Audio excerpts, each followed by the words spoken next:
Very good morning. आज हम BSc part first में physics first that is mechanics में यूनिट थर्ड का इलास्टिसिटी चैप्टर डिस्कस करते हैं।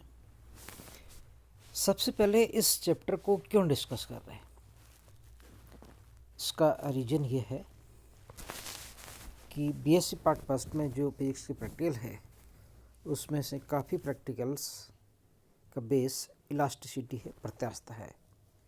इसलिए हमने ये सोचा है कि प्रैक्टिकल के साथ साथ यदि थ्योरी भी हमें अच्छा नॉलेज हो तो that is more fruitful. So that's why we have started this elasticity chapter. So in our mind the question is arises, what is elasticity? दिमाग में प्रश्न आता है कि प्रत्यास्थता क्या है। इसकी डेफिनेशन, प्रत्यास्थता पदार्थ का वह गुण जिसके कारण वस्तु या पिंड किसी बाह्य बल, जिसे हम विरूपक बल कहते हैं, डिफॉर्मिंग फोर्स कहते हैं, के द्वारा उत्पन्न आकार या आकृति में परिवर्तन का विरोध करता है। और इस विरूपक बल को जब हम हटा लेते हैं तो वही वस्तु अपनी पूर्व अवस्था प्राप्त कर लेता है। इस गुण को हम प्रत्यास्थता गुण कहते हैं, प्रत्यास्थता कहते हैं। कारण क्या है इसका, what is the reason behind it? तो हम देखें कि जो ठोस वस्तु होती है उसमें अणु व परमाणु मिलकर बनती है।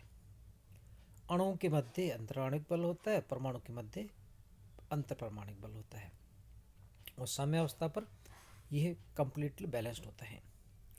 परंतु जैसे ही हम साम्यावस्था से दूरी बढ़ा देते हैं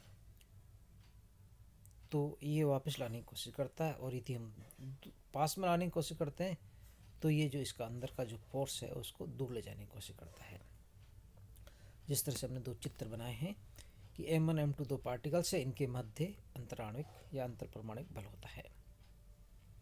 जो बाह्य बल जिसे विरूपक बल कहते हैं, तो अणुओं के मध्य इस प्रतिक्रियात्मक के रूप में अणुओं के अंतर आंतरिक प्रत्यानयन, इंटरनल रेस्टोरिंग फोर्स डेवलप हो जाता है, जिसे हम इलास्टिक फोर्स भी कहते हैं, प्रत्यास्थ बल भी कहते हैं, वो उत्पन्न हो जाता है। और साम्यावस्था पर यह बाह्य बल के संतुलित करता है। बाह्य बल के हटा लेने पर आंतरिक प्रत्यास्थ बलों के कारण वस्तु अपने प्रारंभिक आकार या अवस्था ग्रहण कर लेती है। यही प्रत्यास्थता गुण का मुख्य कारण है। प्रत्यास्थता के आधार पर पिंडों का हम यदि वर्गीकरण करते हैं तो तीन प्रकार के पिंड हो सकते हैं। पहला पूर्ण प्रत्यास्थ, दूसरा पूर्ण अप्रत्यास्थ और तीसरा दृढ़ पिंड। पूर्णतः प्रत्यास्थ जो विरूपक बल हटा लेने पर, मीन्स जो एक्सटर्नल फोर्स लगाया हमने, उसको हटा लेते हैं तो पूर्णतः प्रारंभिक अवस्था आ जाती है। ऐसे पदार्थ को हम पूर्णतः प्रत्यास्थ पदार्थ कहते हैं। पूर्णतः अप्रत्यास्थ जो पूर्व अवस्था में नहीं लौट पाते हैं, कि जब हम डिफॉर्मिंग फोर्स को हटा देते हैं तो ये अपनी जो जिस अवस्था में छोड़ा वहीं आ जाता है, प्रारंभिक अवस्था में जो था वहाँ नहीं आता। ऐसे पदार्थ को हम प्लास्टिक कहते हैं। और जो दृढ़ पिंड होते हैं, जिन पे बाह्य बल लगाने पर कणों के मध्य कोई परिवर्तन नहीं होता, जैसे है वैसे ही रहते हैं, सो इन पिंडों को हम दृढ़ पिंड कहते हैं। कुछ महत्वपूर्ण परिभाषाएं जो प्रत्यास्थ से संबंधित है।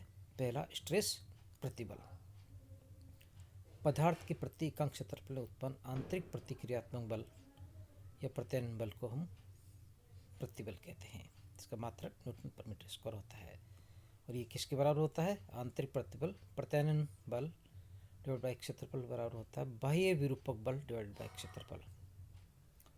प्रतिबल के प्रकार, the types of the stress.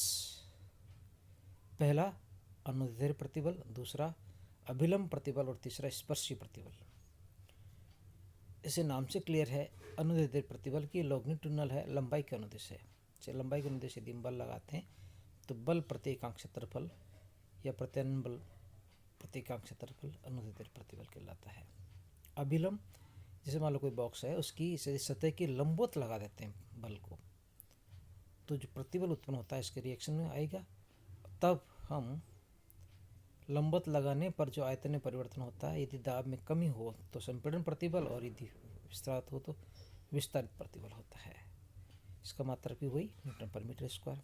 और तीसरा टेंजेंशियल स्ट्रेस या शेयरिंग स्ट्रेस, अपरूपी प्रतिबल। कि इसका एक सरफेस को हम फिक्स कर देते हैं यदि वस्तु के, और दूसरे सरफेस पे स्पर्श दिशा में बल लगा देते हैं, तो जो रेस्टोरिंग फोर्स होगा वो स्पर्श दिशा में आएगा, और तब उस स्पर्शी प्रतिबल का मान आता है वही न्यूटन पर मीटर स्क्वायर। इसी तरह से विकृति, कि जब किसी पिंड या वस्तु पर विरूपक बल लगाया जाता है तो उसकी लंबाई या आयतन में आकृति में परिवर्तन हो जाता है। वस्तु के आकार अथवा आकृति में विरूपक बल के कारण उत्पन्न आनुपातिक परिवर्तन, रिलेटिव चेंज, को हम विकृति कहते हैं। कि प्रारंभ की तुलना में कितना चेंज होता है उसको हम स्ट्रेन कहते हैं। ये डायमेंशनलेस क्वांटिटी है क्योंकि दो समान राशियों का अनुपात है। अब ये कितनी प्रकार की होती है स्ट्रेंथ, कि जितने प्रकार के स्ट्रेस होते हैं उतनी प्रकार की विकृतियाँ होती है। तो देखें कौन कौन सी, लॉन्गिट्यूडिनल वॉल्यूम स्ट्रेन, आयतन विकृति और अपरूपण विकृति। लॉन्गिट्यूडिनल स्ट्रेन किसे कहते हैं, बाह्य बल के प्रभाव से किसी वस्तु की एकांक लंबाई में उत्पन्न परिवर्तन या लंबाई में उत्पन्न आनुपातिक परिवर्तन को अनुदैर्ध्य विकृति कहते हैं, डेल्टा एल बाई एल। इसी प्रकार change in volume by the original volume, आयतन विकृति हो जाएगी। अपरूपण विकृति में देखें, दैट इज़ वेरी इंपॉर्टेंट है, जो इसकी शक्ल बदल जाती है, इसकी आकृति बदल जाती है, उसके लिए हम एंगल काम में लेते हैं। So phi equal to delta x by the L in this figure. So this is gives the shearing strain. Now for the small deformation and the relation between the stress and strain, कि यदि विरूपण बहुत कम हो तब stress और strain के बीच में क्या संबंध होता है, तो उसके लिए हमने क्या किया है, एक ग्राफ प्लॉट किया है। किस किस के बीच में, प्रतिबल और विकृति के बीच में। प्रतिबल को इस यहाँ पे हमने वाई एक्सिस में लिया और विकृति को हमने एक्स एक्सिस में लिया है।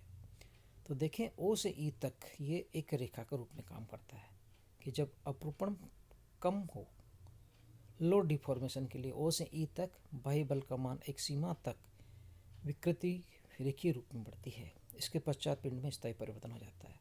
तो इस अंतिम स्थिति तक जो उसको होते हैं प्रत्यास्थ सीमा कहते हैं, इलास्टिक लिमिट कहते हैं, कि वह अधिकतम प्रतिबल जिसके द्वारा पिंड पर विरूपक बल हटा लिए जाने पर पुनः पूर्णतः अपनी प्रारंभिक अवस्था में आता है, ये प्रत्यास्थ सीमा कहलाती है।